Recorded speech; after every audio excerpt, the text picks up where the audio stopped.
Nabula Madala Guna Pika Zado Aya Tandarana Juni Modosa Uda Bobo Nidi Najibuto Nego Aya Izrano Aya Ini Udino Tandarana Wima Adang Wizilu Jalega Zombie Jade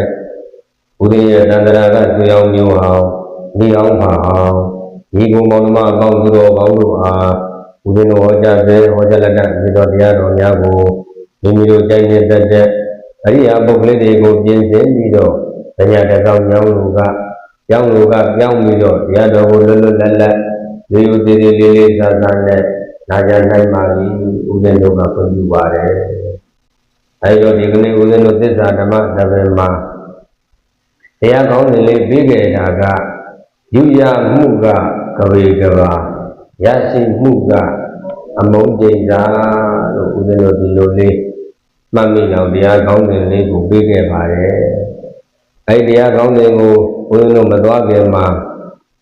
thin na le ka ba pyo pe ma le so lo si di neya ma among jain sa sodaတရားကိုပြောတာလားဉာဏ်ညိုးအာဃာတကိုပြောတာလားဉာဏ်ညိုးအာဃာတကိုပြောတာဉာဏ်ညိုးအာဃာတဆိုတာကဘဒုအဘောပဲဖြစ်ဖြစ်ထားကောင်းတဲ့အရာမဟုတ်ဘူးတဲ့ထားကောင်းတဲ့အရာဟုတ်ရဲ့လားမဟုတ်ဘူးဒါဆိုလို့ချင်းဒီကနေ့တဦးနဲ့တဦးအမျိုးသားချင်းပဲဖြစ်ဖြစ်အမျိုးသမီးချင်းပဲဖြစ်ဖြစ်အမျိုးသားနဲ့အမျိုးသမီးပဲဖြစ်ဖြစ်မိဘနဲ့သာသမီဆရာသမားနဲ့တပည့်ပဲဖြစ်ဖြစ်မထားကောင်းတဲ့အရာကြီးပဲတဲ့ဒါဆိုလို့ချင်းဒီကနေ့ဉာဏ်ညို့ပွက်ရခြင်းအကြောင်းကိုမျိုးရှိတယ်တဲ့ဘယ်နှမျိုးရှိတယ်လဲကိုမျိုးရှိတယ်တဲ့အဲ့ဒီကိုမျိုးအဲ့ဒီကိုပါးကနေပြီးတော့တဘာဘာနဲ့ຫນွယ်ပြီးတော့ရံညိုးဖွဲ့ကြတာတဲ့ဒါဆိုလို့ချင်းရံညိုးအာဃာတဆိုတာတနည်းအားဖြင့်ပြောတော့အမုန်းပါပဲပါတယ်လေအမုန်းဆိုတော့ဒေါသပေါ့ပါတယ်လေဒေါသရှိနေတတ္တဝတဝုတယောက်ရဲ့ရင်နဲ့အဲ့ဒီဒေါသဒီဟုသောကိလေသာတွေဝင်ရောက်ပြီးဆိုရင်တော့အဲ့ဒီပုဂ္ဂိုလ်ရဲ့တတ္တဝရဲ့တန်တန်ကြီးမျက်နှာရုပ်အစင်းစီကြည့်လို့မကောင်းတော့ဘူးတဲ့ကြည့်လို့ကောင်းပါရဲ့လားကြည့်လို့မကောင်းဘူးဒါဆိုလို့ရှိရင်အညိုးအာဃာတထားဖို့ရာအတွက်အညိုးအာဃာတထားရခြင်းအကြောင်း၉မျိုးရှိတယ်တဲ့အဲ့ဒီ၉မျိုးကဘာတွေလဲလို့ဆိုလို့ရှိရင်ပထမ၃မျိုးကိုအရင်ပြောရမယ်ဆိုလို့ရှိရင်တဲ့ငါဤအကျိုးစီးပွားကိုတဲ့ငါဤအကျိုးစီးပွားမဲ့ကိုအတိတ်ကပြုခဲ့ဘူးပြီယခုလည်းပဲပြုစေနောင်လည်းပြုလက်တံဆိုပြီးတော့ကိုယ့်ရဲ့အကျိုးစီးပွားနဲ့ပတ်သက်ပြီးတော့၃မျိုးရတယ်တဲ့၃မျိုးမရတာလားရတာလားငါဤအကျိုးစီးပွားမဲ့ကိုအတိတ်ကလည်းပြုခဲ့တယ်ဆိုပြီးတော့ဉာဏ်ညိုးဖွဲ့တယ်တဲ့ယခုလက်ရှိလည်းပြုနေသေးပဲဆိုပြီးတော့ဉာဏ်ညိုးဖွဲ့တယ်တဲ့အာဃာတထားတယ်တဲ့နောင်လည်းပဲပြုအောင်မှာပဲပြုလက်တတ်မယ်ဆိုပြီးတော့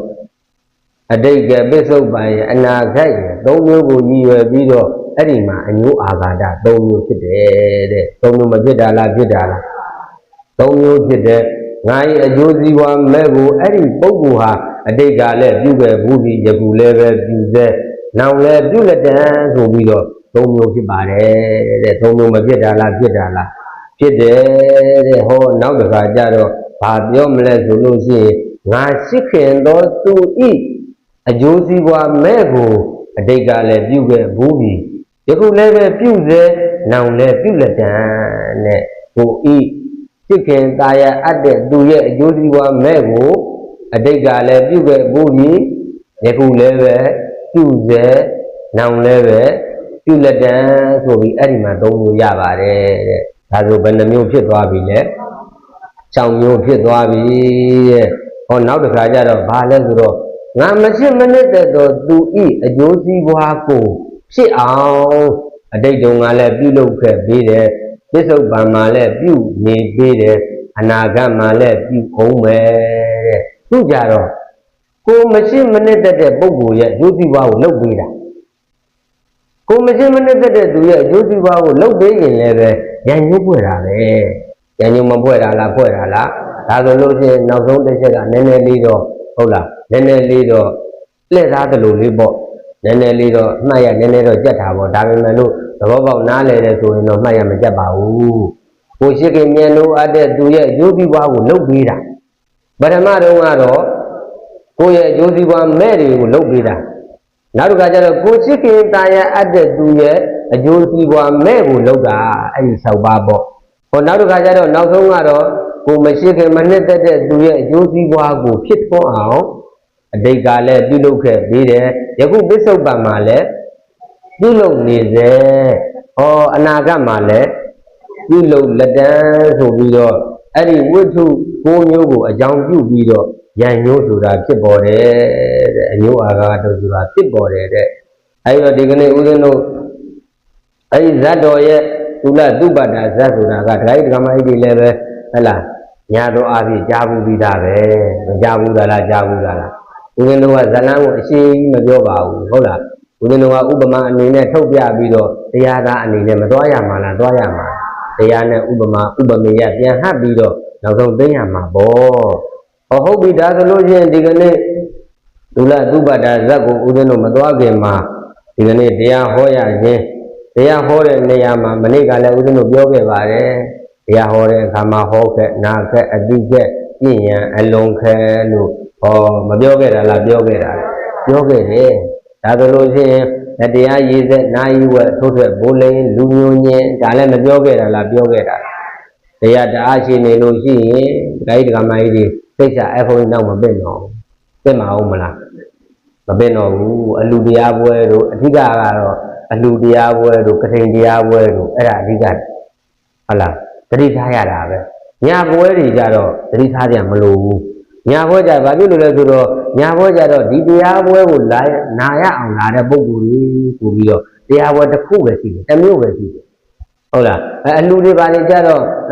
အလူဒကာမတွေကတခါတည်းဆုံးနေနေသမင်းနေစားရအောင်မယ်ဝေယဝိသသိရအောင်မယ်ပြန်ရအောင်မယ်သွားရအောင်မယ်လာရအောင်မယ်ဆိုတော့တရားအရှိကြီးဟောနေလို့ဖြစ်ပါမလားမဖြစ်ဘူးတဲ့ဟိုတုန်းကရွာတရွာမှာတခါတည်းပဲဆရာတော်တစ်ပါးသတင်းသုံးတဲ့အခါကျတော့ဆရာတော်ကတရားမဟောဘူးတဲ့တရားမဟောတတ်ဘူးတဲ့တရားဟောတတ်ရဲ့လားတရားမဟောတတ်ဘူးတရားမဟောတတ်တဲ့အခါကျတော့ဒကာဒကာမတွေဆိုတာလည်းသိတဲ့အတိုင်းပဲလေဟလာကိုဥဒင်းလေးကိုမောင်မသိကိုတိတ်ကထထားတဲ့ကိုပသိခံထားတဲ့ဘုန်းကြီးလေးဥဒင်းလေးတရားပလင်ပေါ်မြင်နေတာပဲမြင်နေတာလားမြင်နေတာလားမြင်တယ်အရှင်ဘုရားတရားဟောပါဗျာဘယ်ရောကဘယ်ဥဒင်းလေးကတော့ဗာတရားဟောသွားတာကောင်းပါဗျာတပည့်တော်တို့လည်းပဲတရားနာကျင်တာအရှင်ဘုရားတပည့်တော်တို့မှာဟလာဘုန်းကြီးလေးရှိပြီဘုန်းကြီးရှိပြီတရားမနာရဘူးတပည့်တော်တို့မျက်နှာငယ်ရတယ်ဟောသူတို့ဟုတ်လားဇာတကမတွေကဘုန်းကြီးကိုမလျှောက်တာလားလျှောက်တာလားလျှောက်တယ်အခါကျတော့ကြက်လျှောက်ပါများတော့ဘုန်းကြီးကကဲမထူးတော့ဘူးငါလည်းတရားလေးတော့ကြက်အောင်မှဖြစ်မယ်ဆိုတော့ကဲဒကာကြီးဒကာမကြီးခင်ဗျားတို့ကျုပ်ကိုတရားဟောစေခြင်းတရားစာအုပ်တာဝယ်ပြီးတော့ဗာဝယ်ပြီးတော့တရားစာအုပ်ဝယ်ပြီးတော့ကောင်းပါပြီမောင်မင်းတပည့်တော်တို့တရားစာအုပ်ဝယ်ပေးပါမယ်ဆိုပြီးအဲ့ဒီနေ့ကစပြီးတော့လိုအပ်ရာတရားဓမ္မစာပေတွေဝယ်ပေးတယ်တဲ့ဝယ်ပေးတဲ့အခါကျတော့ဆရာတော်ကလည်းမခံရသိနဲ့ကြိုးစားပြီးတော့ကြက်လိုက်တာတရားတွေအတော်ရသွားတယ်တဲ့တရားတွေအတော်ရသွားတယ်တဲ့ဟောတရားတွေတော်ရသွားတဲ့အခါကျတော့တရားစာအုပ်ဆိုတာကလည်းပြီးတဲ့အတိုင်းပဲလေသူပုံစံကိုတဲ့အတိုင်းရေးထားတာပဲတဏှာကြီးလို့ဖြတ်ထားမှာမဟုတ်တာတဏှာကြီးကိုဟောတဲ့တရားလည်းရှိရင်ရှိမယ်တဏှာကြီးဟောတဲ့တရားရှိရင်လည်းရှိမယ်ဆရာတော်မင်းကြီးမဘုန်းကြီးဆရာတော်တို့ဆို2နာရီခွဲ3နာရီလောက်ဟောတာပဲ